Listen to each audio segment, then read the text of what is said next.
Hey, one of the bigger questions that I get about knees is how can I make my workout in my home gym work well so that I can get my legs stronger, but not necessarily cause knee pain, or maybe their knee pain isn't enough for them to go in to see their doctor or go see their physical therapist, but they still want to get stronger and they still want to have a workout routine that makes it so that they're not going to aggravate their knees. And so in this video, we're going to talk about my top 5 home gym exercises that you'll need almost no equipment for in order to be able to strengthen your knees.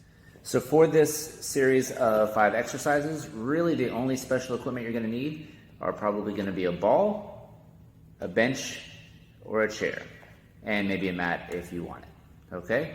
So our first one, and these are going to go kind of in order of easy to hard, is going to be our Cook hip lift.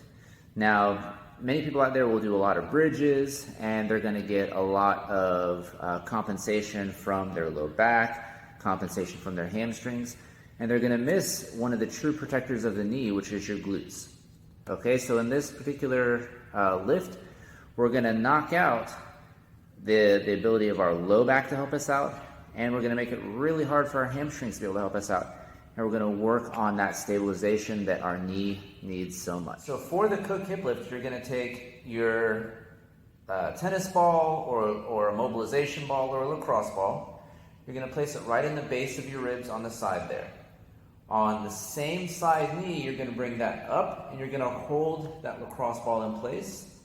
Meanwhile, on my other leg, I'm going to pick my toes up so that just my heel is touching. I'm going to pick my hips up. You'll notice that your hips only go up about this much, okay? Versus when I do this in a bridge, all right, I get about this much of elevation. That's okay. You're only going to get about maybe 1 inch to 2 inches worth of elevation from your hips because that's all your hips truly allow you to get, all right? So this is our first one. For control, you want to hold this about 5 seconds at the top. All right, for our second exercise, we want to go ahead and do something called lower quarter reach. Now, this is going to be one that we're going to do in standing, but you want to go ahead and do a test for yourself first. Can you pick your foot up and can you hold it there for about 10 seconds? If you can't do that, we got to work on your balance before you'll be able to do this exercise safely and actually be able to develop some strength from it. So, for this one, we want to imagine like we're in the middle of a triangle, or in this case, an upside down Y. I'm going to pick my right foot up, and I'm going to pretend like it's in a cast, okay? So I don't want to put any weight on it, and I'm going to just sit down just a little bit, reaching as far forward as I can, bring it back. I'm going to reach for the back corner and up. I'm going to reach for the opposite corner and up. You're going to notice that the hamstrings are working really hard, and the hips are working really hard on this one. And it's going to be one for helping to protect the knee. All right, so now we're working onto the inner thigh and we're working on preventing groin pulls. And so for this one, you want to go ahead and be able to make sure that you can do this particular motion first. If I'm laying on my side, I put my other leg there and I'm able to pick that leg up and down with no problem. That's going to be my first thing to make sure that I can do this one. So this next one, I want to go ahead and have a chair or a bench. And I want to go ahead and place my top knee on the bench. I don't want to have this below my knee. I don't want to put too much stress at my knee.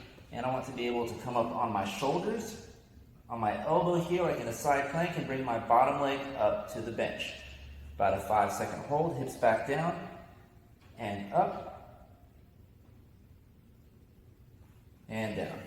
Make sure you do this on both sides because this is working just one leg at a time. For our next one, it's going to be our step up and over. So this is going to start getting your quads in on the action. Whereas before we were working mostly on the back side of the hips and the inside of the hips. Now we want to go ahead and make sure we have enough, strong enough quad to handle what we're doing. So we're going to come up onto a small step, maybe a cinder block. All right, and I want to reach forward, I want to tap down, and I want to come back. So my motion is up and over. Key on this one is I want to make sure that my thigh does not wobble in. I don't want to have my feet picking up. My big toe needs to stay in contact with the step, and I shouldn't have my knee go out too far out past my toes. If I start noticing knee pain with this one, I want to go ahead and make sure and check that my form is right and that I'm sitting down as I'm reaching forward and coming back. The last one, and probably our toughest one, is going to be our Bulgarian split squat.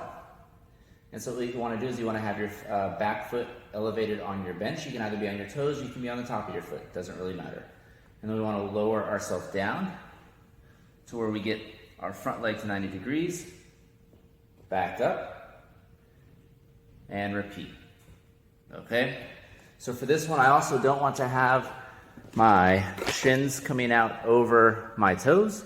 If I feel knee pain with this one, I'm probably leaning too far forward with it. I want to go ahead and drop straight down. All right? You may notice that your back foot doesn't quite have enough mobility to do that. Right, so you want to work on making sure that that big toe can stretch back, that your ankle can stretch back into the right position. But there you have it. These are my top 5 home gym exercises for wonky knees. Hi, and welcome to TallahasseePT.com, home of Biomechanics Physiotherapy and Fitness. I'm Dr. Brandon, the owner and lead physio here at Biomechanics. And I just wanted to start off by letting you know who it is that we help, and then how to best use this site to get the information that you're looking for.